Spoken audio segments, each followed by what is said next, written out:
Houston Tipping doesn't believe it. So it looks like this case will be going to trial. I'm angry, disgusted, heartbroken. And life is just different without him because of what they did. Shirley Huffman believes her son, LAPD officer Houston Tipping, was targeted and killed because he knew about rape allegations against fellow officers in the department. He was concerned enough that he was looking to leave, and he had interviewed, and that was his intention, was to leave. Attorney Brad Gage says Officer Tipping was an instructor at the police academy and was conducting a training exercise when he was gravely injured. After he became the instructor there, one of the accused officers signed up for that class, went into that class, engaged in intentional acts against my client, including putting him into a headlock, which he admits in his deposition testimony that we have, and also picking him up in what is known colloquially as a pile driver wrestling move. Officer Tipping was paralyzed and after 3 days in the hospital, died on May 29, 2022. But the LAPD calls it a tragic accident. LAPD Chief Michael Moore had this to say back in 2022. Officer Tipping was not attacked. He was not beaten up by a group of officers, and he was not involved in any investigation of any police officer within the Los Angeles Police Department. Gage disagrees. He's filed a lawsuit alleging wrongful death, battery, and whistleblower retaliation.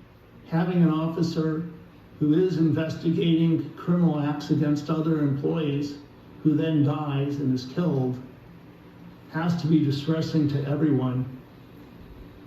It has to concern us for public safety. My son was a good cop. He loved being a police officer.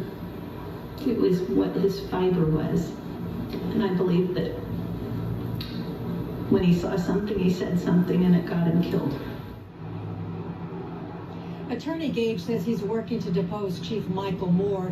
He says the trial is expected to begin in late June. I'm Gina Silva, Fox 11 News.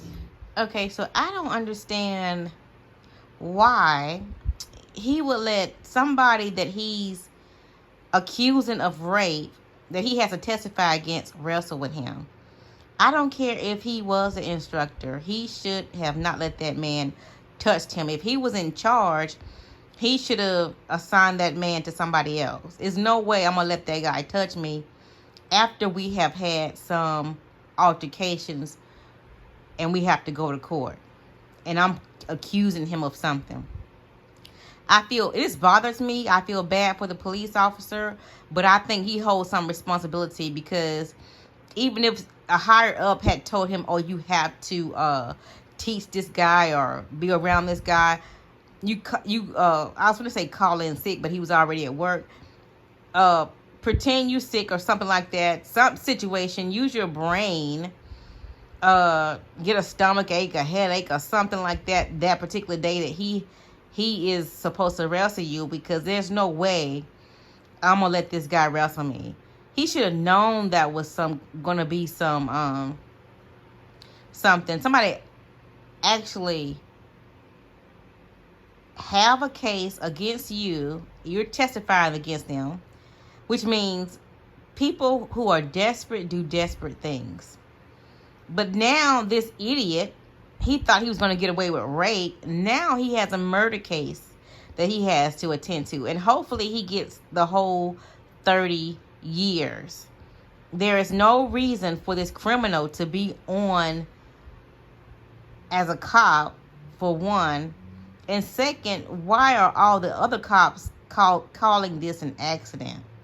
They got this brotherhood where they stick together, even when they're right or when they're wrong. And that's just wrong. The cops are supposed to protect and serve.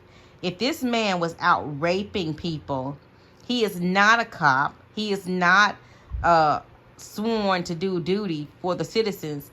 He is sworn to do for himself. And he should be stopped. And all these cops like, oh, don't tell our secrets, your secrets, there shouldn't be any bad people in the police department, which tells me they trying so hard to cover this up, not protecting the man that got hurt. So what else is going on in this precinct that shouldn't get out? There's something, that whole thing is greasy. They need to fire everybody and hire new people. They need to have therapists come in every month and do tests on these people to see if they will pass the standards of morality and dedication. Some type of test to make sure that they're good enough people to serve in the community. Because we definitely don't need rapists going to people's houses, using their badges against regular everyday citizens that trust them, believe them, and call on them for help.